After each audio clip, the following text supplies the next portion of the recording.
If there is historical evidence to support the location of Mount Sinai in Arabia, is there any specific mountain in this region that fits the biblical description? 15 miles east of the Saudi Arabian town of El Bad, such a mountain may well stand. It is called Jebel Allah. I have been always interested in archaeological finds that could confirm the truth of the Bible. I felt then I want to come in here to Saudi Arabia and see it for myself. I want to be able to say, I have seen this place. In 1996, Vivica Pontien entered Saudi Arabia on a work permit. During the following year, she made several trips to Jebel Allah. It was very difficult to find the mountain. I think I had been there for 7 months before I came to the mountain the first time. We went around looking for it in the desert. I did 5 long day trips at 5 different occasions, just looking and looking for this place. Throughout her search, Pontien encountered a strong local tradition that Moses had once lived in Arabia. It seems to be a tradition among the locals there that this mountain range is called Jebel Musa. They call it that, and many places have the name of Moses, like there are wells near there that they call Ajin Musa or Bir Musa, which means the well of Moses. When Pontien finally reached Jebel Allah, her attention was drawn to specific features of the mountain that resembled the biblical description. Most prominent was a jagged peak, more than 8,000 feet in elevation, and blackened as if scorched by fire.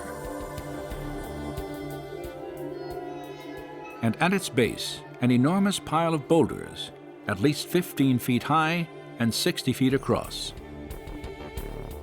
The flattened top of this structure had the appearance of being man-made, and etched into its rock faces were petroglyphs of bovine creatures, cattle and bulls.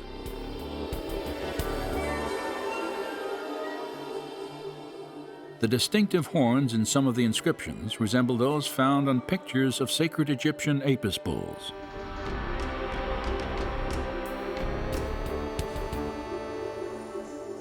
Could these stones be the remains of an Israelite altar, once built at the base of a holy mountain?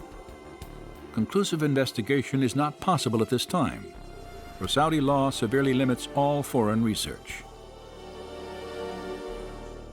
And they have put up archaeological signs that tells this is an archaeological area and you're not supposed to trespass here.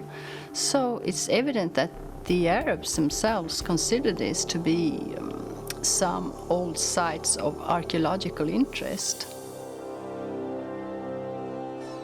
Satellite photos of the area have revealed another geographical feature that parallels the biblical account: a sprawling plain of more than 10,000 acres.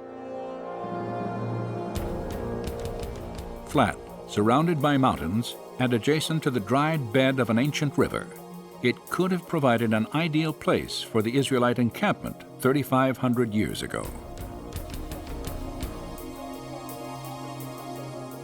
Just west of the mountain stands another possible link to the Exodus account: a towering rock 60 feet high. It is split from top to bottom, and evidence of water erosion is etched into its base.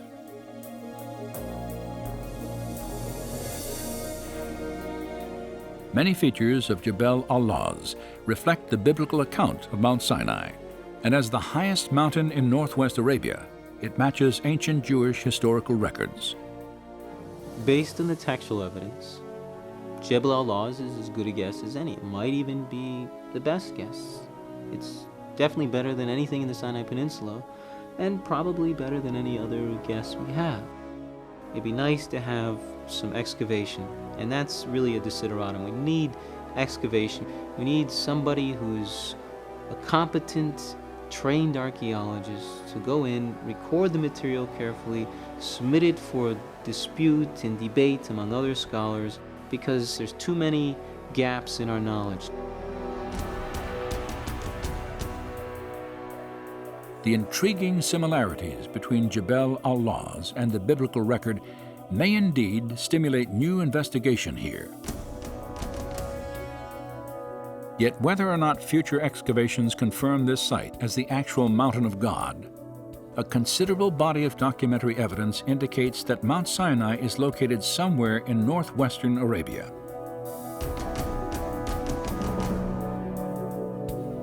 As a result, we have 2 points by which to plot the first stage of Israel's exodus.